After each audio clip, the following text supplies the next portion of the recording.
ইরানের প্রেসিডেন্ট ইব্রাহিম রাইসির মৃত্যুর পেছনে এবার সর্বোচ্চ ধর্মীয় নেতা আয়াতুল্লাহ আলী খামেনির ছেলের হাত রয়েছে বলে গুঞ্জন উঠেছে। লন্ডন ভিত্তিক একটি গণমাধ্যমে এমন খবর প্রচার হয়েছে। অনেকের দাবি, আয়াতুল্লাহ খামেনির পর ভবিষ্যতে দেশটির সর্বোচ্চ ধর্মীয় নেতা হওয়ার সম্ভাব্য প্রার্থী হিসাবে এগিয়েছিলেন রাইসি, কিন্তু তাকে সরিয়ে নিজে সেই পদে বসার নীল নকশা করেন আয়াতুল্লাহ খামেনির ছেলে মুজতবা খামেনি। হেলিকপ্টার বিধ্বস্ত হয়ে ইরানের প্রেসিডেন্ট ইব্রাহিম রাইসির মৃত্যুর পর এর পেছনে যুক্তরাষ্ট্র ও ইসরায়েলের হাত থাকা নিয়ে গুঞ্জন ওঠে। তবে ইরানের অনেক বাসিন্দা সন্দেহের তীর ছুড়ছেন দেশটির সর্বোচ্চ ধর্মীয় নেতা আয়াতুল্লাহ আলী খামেনির ছেলের দিকে।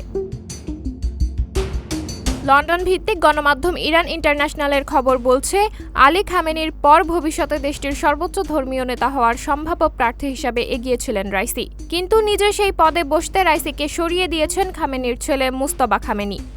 যদিও গণমাধ্যমটি জানিয়েছে, রাইসির হেলিকপ্টার বিধ্বস্তের পেছনে মুজতবা খামেনির হাত আছে কিনা এর কোনো প্রমাণ এখনো পাওয়া যায়নি। রাইসির মৃত্যুর পর ওঠা অনেক গুঞ্জনের মতো এটিও একটি গুঞ্জন হতে পারে। জানা গেছে, 54 বছর বয়সী মুজতবা খামেনিকে প্রকাশ্যে খুব একটা দেখা যায় না, তবে পর্দার আড়ালে তিনি খুবই প্রভাবশালী বলে ধারণা করা হয়। এদিকে হেলিকপ্টার বিধ্বস্ত হয়ে নিহত ইরানের প্রেসিডেন্ট ইব্রাহিম রাইসির জানাজা তেহরানে অনুষ্ঠিত হয়েছে। বুধবার 22 মে তেহরান বিশ্ববিদ্যালয়ে এই জানাজা অনুষ্ঠিত হয়। তেহরানে আনুষ্ঠানিকতা শেষে বৃহস্পতিবার মাশহাদে দাফন করা হবে রাইসিকে। তার আগে রাইসিকে শেষ শ্রদ্ধা জানাতে ইরানে পৌঁছেছেন বিশ্বের বিভিন্ন দেশের রাষ্ট্রপ্রধান ও ঊর্ধ্বতন কর্মকর্তারা। সাবরিনা জলিল, সবার কথা।